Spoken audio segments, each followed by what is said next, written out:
স্বাগতম জনাইছোঁ সকলোকে মোৰ নতুন এটা ভিডিঅ'লৈ। আজি গানৰ ভিডিঅ' নহয়, কিন্তু নতুন এটা ভিডিঅ' আপোনালোকৰ মাজলৈ আনিছোঁ। আশা কৰোঁ আপোনালোকে সকলোৱে ভাল পাব। বৰ্তমান মই আছোঁ শিৱসাগৰ ৰেলৱে ষ্টেচনত। আজি পুৱাতে 6টা বজাতে মই ইয়াত আহিলোঁ ডিব্ৰুগড় যাম বুলিকে বিশেষ এটা কামত। আৰু এই মুহূৰ্তত মই ৰখি আছোঁ শিমলুগুৰি ডিব্ৰুগড় পেচেঞ্জাৰ ট্ৰেইনৰ কাৰণে। অলপ পিছতে উঠিম আৰু যাত্ৰা আৰম্ভ কৰিম। বাছত যাম বুলি ভাবিছিলোঁ, কিন্তু যিহেতুকে এইকেইদিন খুব গৰম পৰিছে, সেইটো কাৰণে ভাবিলোঁ ট্ৰেইনতে যাওঁ। আৰু বহুত দিন ট্ৰেইনত উঠা নাই। আমাৰ জীৱনবিলাক ইমানে ব্যস্ত হৈ পৰিছে যে আমাৰ অসমখন যে ইমান ধুনীয়া, আমি তাক চাবলৈ কাৰণে আমাৰ সময়ে নাই। আজি যিহেতুকে ওলাই আহিছোঁ ট্ৰেইনত যাত্ৰা কৰি থাকোঁতে নিজ চকুৰে দেখা পাইছোঁ যে অসমখন সঁচাই আমাৰ বহুত ধুনীয়া। আৰু ট্ৰেইনখন খুব স্পীডত গৈ আছিল। গৈ থাকোঁতে ঘপককৈ ট্ৰেইনখন ব্ৰেক মাৰিলে আৰু ভাবিলোঁ কি হ'ল, অলপ বাহিৰত ওলাই চাওঁ।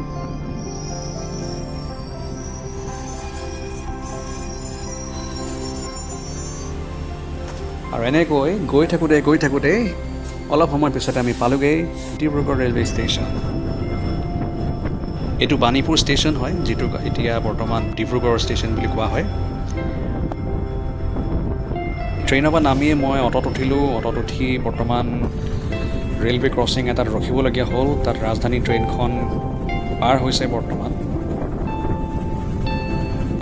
যিটো কামত আহিছোঁ সেই কামটোলৈ মই যাম। ফুল বাগানত থকা এখন খুব বিখ্যাত এখন হোটেল আছে, নাম হৈছে ৰাজবাছ। খোৱাবোৰ অৰ্ডাৰ কৰিলোঁ। অৰ্ডাৰ কৰাৰ পাছতে এনেকৈ অপেক্ষা কৰোঁতে ৱেইটাৰ এজনে আহি পিনে মোক বৰ দামী এটা পানী বটল দি গ'ল, যিটো মই জীৱনত ইমান দামী বটল খাই পোৱা নাই। দাম আপোনালোকে দেখিলে আচৰিত খাব যে 60 টকা বটল 1 লিটাৰ। কিন্তু মোক ঘূৰাই দিবলৈ কাৰণে বৰ লাজ লাগিল, কি বুলিনো ঘূৰাম, সেইটো কাৰণে ৰাখি দিলোঁ আৰু খাই চাওঁচোন আজি 60 টকীয়া বটলৰ সোৱাদ কেনে। বাৰু যি কি নহওক, মোৰ কাম হৈ গ'ল, খোৱাও হৈ গ'ল। এতিয়া বৰ্তমান পুনৰ অ'টত উঠিলোঁ, বাণীপুৰ ষ্টেচনলৈ গৈ আছোঁ, যিটো ডিব্ৰুগড় ৰেলৱে ষ্টেচন বুলি কোৱা হয়। আৰু এনেদৰে আজি দিনটো পাৰ হ'ল। আৰু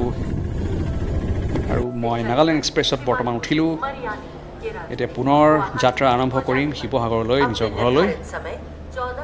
আৰু এনেকৈ মোৰ দিনটো আজি পাৰ হ'ল আৰু বৰ্তমান আহি পালোঁ শিৱসাগৰ ৰেলৱে ষ্টেচন। পুনৰ লগ পাম সকলোকে নতুন এটা ভিডিঅ'লৈ। আশা কৰিছোঁ ভিডিঅ'টো ভাল পাইছে। সকলোকে শ্বেয়াৰ কৰিবলৈ কাৰণে অনুৰোধ জনালোঁ।